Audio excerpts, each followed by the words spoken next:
Edit. So already to date, we have talked about singing into a key and understanding scale steps. So scale steps being the scale steps from one octave to the next in our key, 1, 2, 3, 4, 5, 6, 7, and attaching this to solfege syllables, do, re, mi, fa, sol, la, ti, do.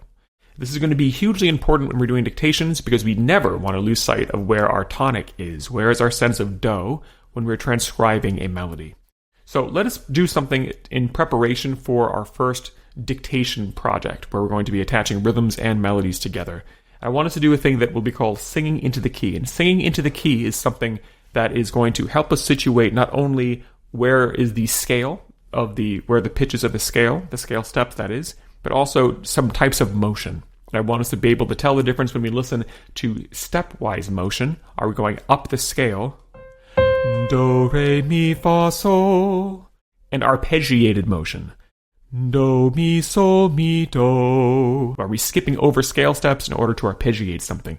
So whenever I say, hey, let's sing into the key, I want us to, first of all, do a couple different types of motion here. I want us to be able to say do, mi, so, which is outlining our tonic triad, fa, mi, re, do, which is giving us a sense of stepwise motion, and then also ti, do, which is identifying where our leading tone is, and sol, do, which is giving us a sense of where's our dominant tonic harmony.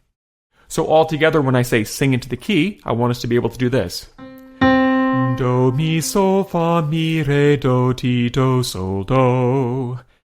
And as we listen to a melody, let's see if basically most of the pitches that we have here are going to be featured in some way or another in something that we need to transcribe. So let me go ahead and erase this and say, hey, let's try and do a dictation on something in the key of C. Let's say it starts on do. In your mind, you'll imagine singing into the key. And then if I play this for you, let's go ahead and try and problem solve what are the techniques we're going to use to get this on paper. So let's say that this is the melody we're trying to transcribe.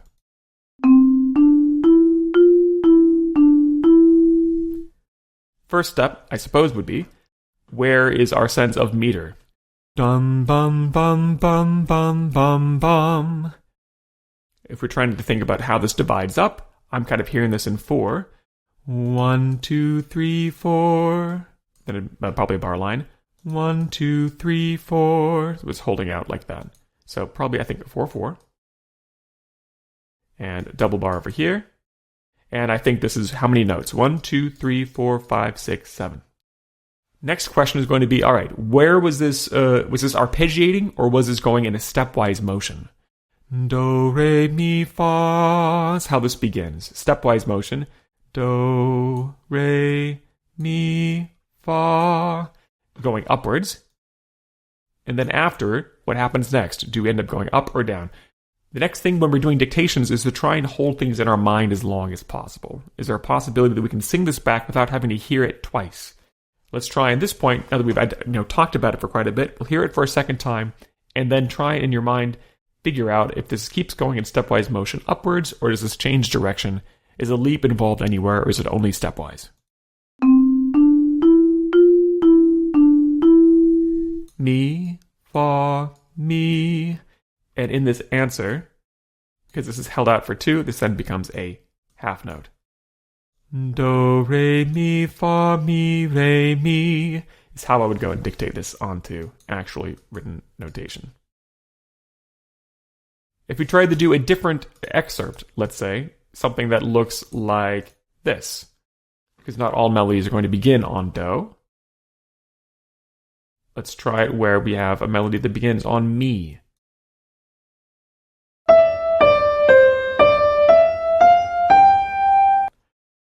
Dum, bum, bum, bum, bum, bum, bum. Let's figure out how many notes we need. 1, 2, 3, 4, 1, 2, 3, 1, 2, 3, 4, 5, 6, 7. And even though I wrote it in that octave, frankly, we're talking up here, people. And similarly, is this leaping or is this stepwise? I'm hearing this all stepwise. We start by going down, and then we kind of go upwards as our contour. Mi, re, do, re, mi, fa, sol. This last guy is a half note. So the technique we used here was to kind of backwards map, figure out how many notes we had, trying to interrogate, is this moving by step or leap? Is this going up or down? And then kind of mapping this then onto our staff. This is going to be the foundation for doing our very first short pitch pattern dictations.